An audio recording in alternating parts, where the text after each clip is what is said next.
Jésus s'en alla dans la montagne pour prier, et il y passa la nuit à prier Dieu, son Père.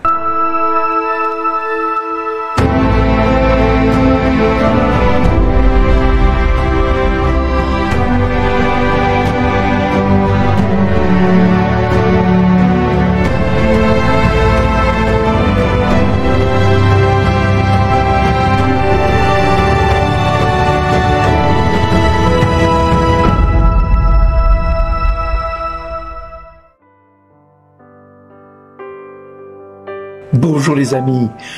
Oh, cet évangile de ce jour que je l'aime, si vous saviez.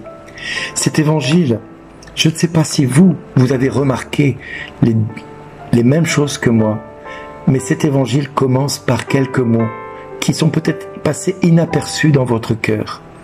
Mais voilà ce qui a retenti dans mon cœur. En ces jours-là, Jésus s'en alla dans la montagne pour prier, et il y passa la nuit à prier Dieu. De ce temps qu'il va vivre pendant cette nuit, Jésus va faire changer le cours de l'humanité tout entière. Par les instructions qu'il va recevoir de son Père, qui passent pour la plupart des lecteurs inaperçues dans cet évangile, les instructions qu'il va recevoir, qui sont d'une grande importance, qui vont quand même changer la vie de 12 hommes. Par cette institution de ces 12 hommes devenus apôtres, par la décision du Christ, la vie future de l'Église va naître. Et tout cela fut possible parce qu'elle fut précédée par toute une nuit de prière par Jésus, dans cette solitude devant Dieu son Père. Alors comment était sa prière? Ça on ne le sait pas trop, si ce n'est peut-être qu'on peut imaginer qu'elle était remplie de confiance dans son Père, dans un total abandon à sa volonté. Du reste, il le dira dans Jean au chapitre 5 verset 30, « Ce n'est pas ma propre volonté que je cherche, mais la volonté de celui qui m'a envoyé. » En étant unis à l'œuvre manifeste du Père pour le salut du monde, ce n'est qu'à partir de cette longue et profonde prière constante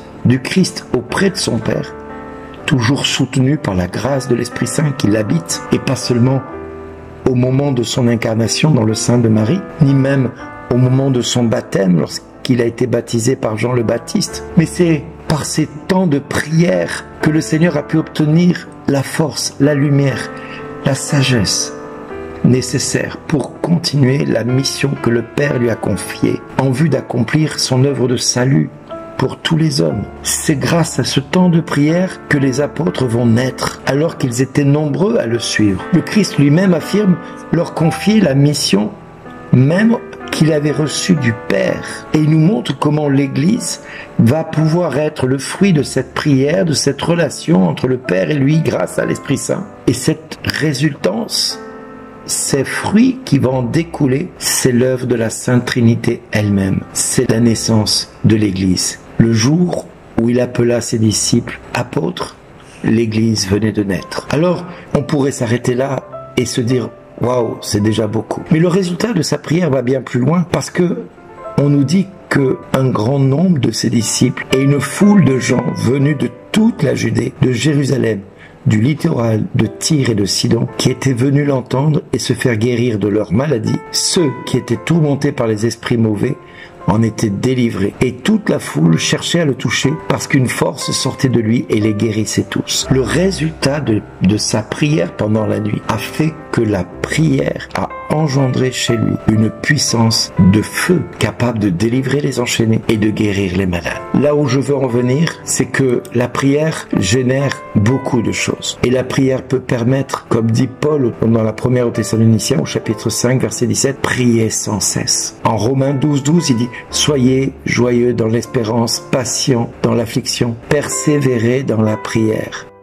Persévérer dans la prière. Dans Philippiens au chapitre 4 verset 6, il nous dit « Ne vous inquiétez de rien, mais en toute chose, faites connaître vos besoins à Dieu par des prières et des supplications accompagnées d'actions de grâce. » On voit là donc l'importance de la prière continue dans la vie chrétienne. Mais tout cela n'a été possible parce que le Christ a voulu une église qu'elle soit forte, constituée. Beaucoup de personnes sont enchaînées à des pensées mensongère de l'ennemi. Oui, j'aime le dire parce que le Christ le répète et Paul l'enseigne. Et c'est là où moi je veux que vous remarquiez la puissance des mots. Dans Éphésiens au chapitre 4, versets 11, 12 et 13, il nous dit: il a donné les uns comme apôtres, les autres comme prophètes, les autres comme évangélistes, les autres comme pasteurs, les autres comme douteurs, pour le perfectionnement des saints, en vue de l'œuvre du ministère et de l'édification du corps du Christ, jusqu'à que nous soyons tous parvenus à l'unité de la foi, dans la connaissance du Fils de Dieu, en l'état d'homme fait à la mesure de la stature parfaite du Christ.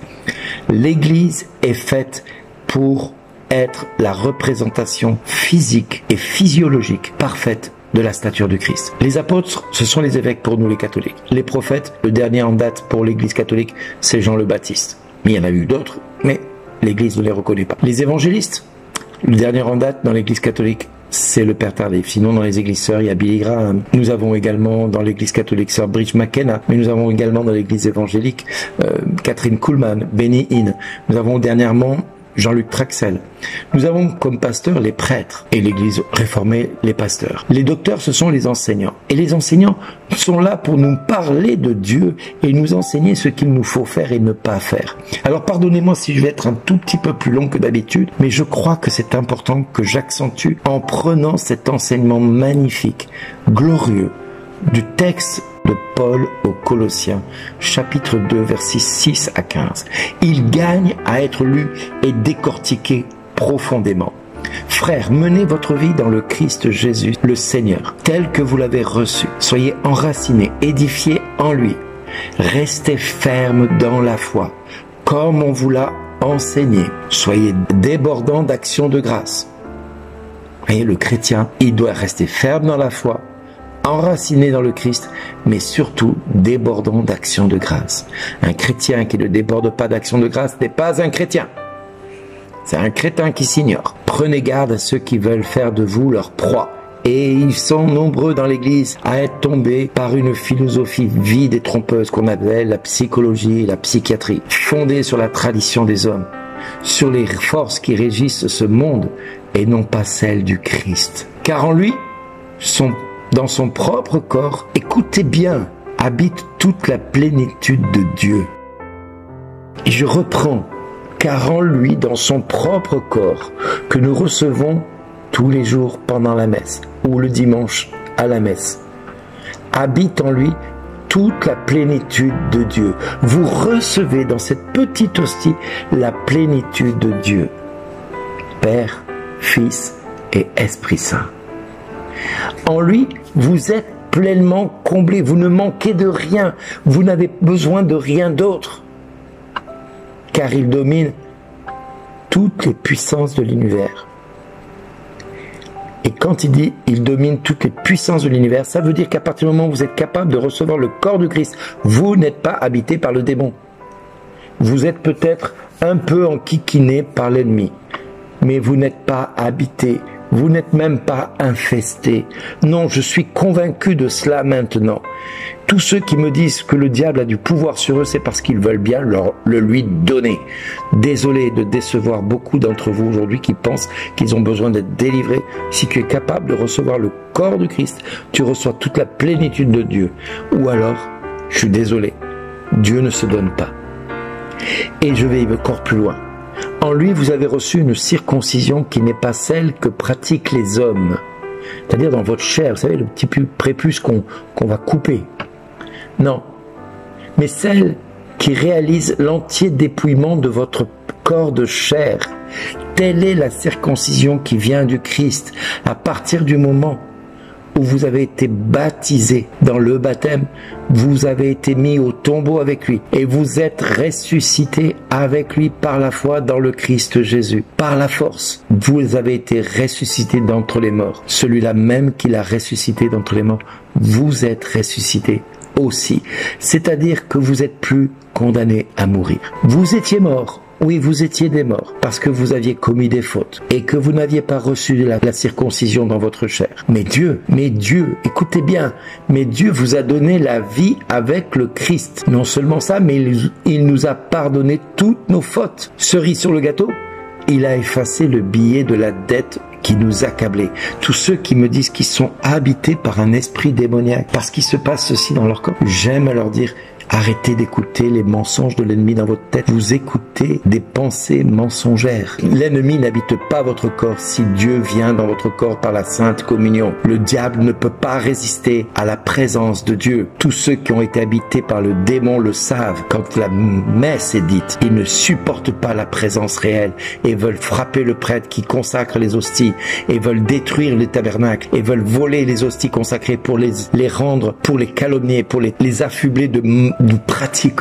occultes, pour les nuire, parce que c'est bien là que se détient la puissance de Dieu. Il a effacé toutes les dettes de vos fautes. Il a payé le billet. Comment? En le clouant Jésus à la croix. Ainsi Dieu a dépouillé les puissances de l'univers. Vous entendez ça? Vous n'avez plus d'esprit de rejet si on a prié pour la délivrance dans votre vie. Il n'y a plus d'esprit d'impudicité, d'impureté ou de je ne sais quoi qui peut vous habiter si vous avez reçu le corps du Christ et que vous avez ratifié cela dans le sacrement du pardon.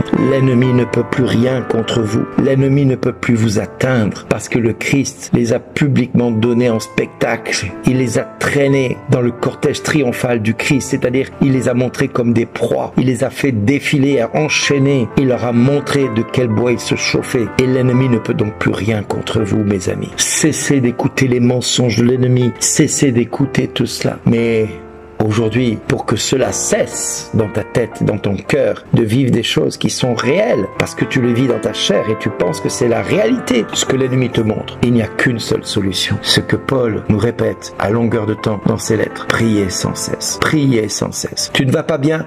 Prie sans cesse. Tu cherches la volonté de Dieu? Prie sans cesse. Tu n'arrives pas à dormir? Prie sans cesse. Tu ne comprends pas pourquoi tu ne peux pas dormir? Prie sans cesse. Au lieu de prendre ce cachet, va te mettre en prière. Prie, intercède, prie, intercède, prie, intercède, prie, jusqu'à que Dieu entende ta prière. Ah, ça va être long. Ah, ça va être dur. Mais il s'agit d'un combat spirituel. Il s'agit d'une bataille qui va faire de toi un enfant de Dieu, debout, et non plus une carpette devant l'ennemi. Tu n'es pas appelé à être la carpette du diable, mais à être l'épée qui va séparer le vrai du faux dans ta vie. Tu es appelé à être serviteur du Christ, servante du Christ, à témoigner envers et contre tous de ce que Dieu a fait à la croix. Il t'a libéré de tes chaînes, il t'a libéré de ce qui te rendait esclave pour t'amener à la vie de liberté. Et cesse de croire que le diable est plus fort que n'importe quoi. Si tu reçois le corps du Christ, tu n'es plus habité par le démon. Le démon n'a plus de droit. Il te fait croire cela, mais ce n'est pas la vérité. C'est un mensonge. Alors cesse d'écouter ces mensonges dans ta chair, dans ton cœur, dans tes pensées. Fais-les taire, ces pensées. Dis-leur: dégage de ma vie, tu n'as plus de raison d'exister parce que Christ m'a libéré. Regarde, je reçois le corps du Christ aujourd'hui et je suis capable de le tenir dans ma main. Je suis capable de le mettre dans ma bouche. Je suis capable de le recevoir et tu ne peux pas résister à sa présence. Ou alors Dieu n'est plus Dieu. Et la présence réelle n'existe pas.